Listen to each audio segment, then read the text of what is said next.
Welcome to the Rainbow Sash Movements podcast.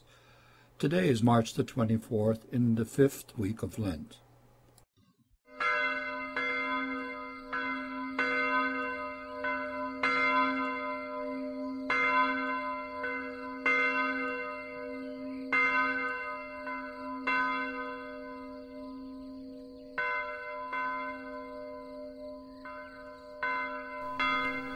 What's happening in pro-life heaven?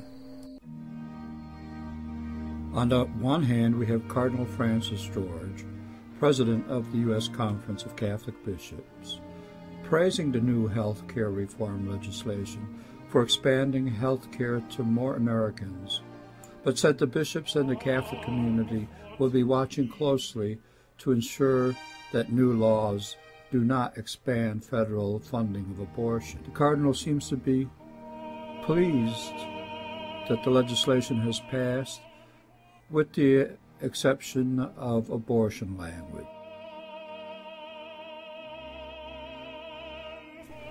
In the upcoming publication of the Denver Catholic, Archbishop Chaput states, "The bill passed by the House on March the 21st is a failure of decent lawmaking. It has not been fixed. It remains unethical and defective on all of the issues pressed by the U.S. bishops and pro-life groups for the past 7 months." Archbishop Chaput, the only issue that was pressed by the bishops for the last several months on this legislation was the issue of abortion. What other issues in God's name are you talking about? Who speaks here for the National Council of Catholic Bishops? Is it you, or is it Cardinal George? We hope the Cardinal clarifies this situation soon. Next, we have Congressman Stupak of Michigan, a Democrat.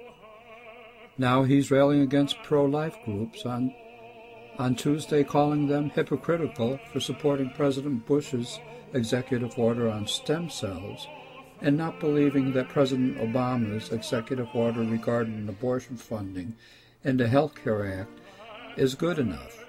Mr. Obama is expected to sign the executive order. What's happening here between Cardinal George, the national president of the U.S. Conference of Catholic Bishops, Archbishop Chaput, Archbishop of Denver, and Stupak? All of these were allies just 3 days ago. What sparked this difference? And why are they at each other's throats? Publicly, I might add.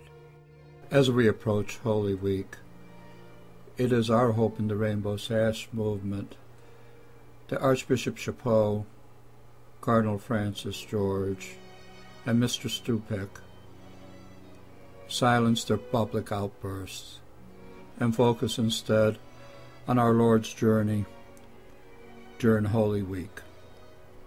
We call for some type of reconciliation here if that's possible, but more importantly, we call for love. Thank you to listener for taking time out of your busy schedule to listen to this podcast of the Rainbow Sash Movement. We would like to invite you also to join us on Pentecost Sunday, May the 23rd, as we enter cathedrals around the country wearing rainbow sashes.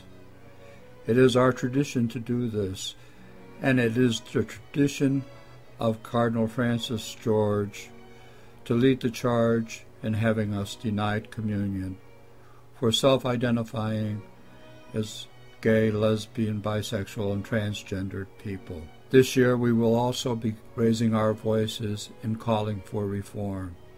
We believe that's important for our whole community of faith. We believe in relationship to this call, there should be no barriers between sexual orientation, races, or genders in the Catholic Church.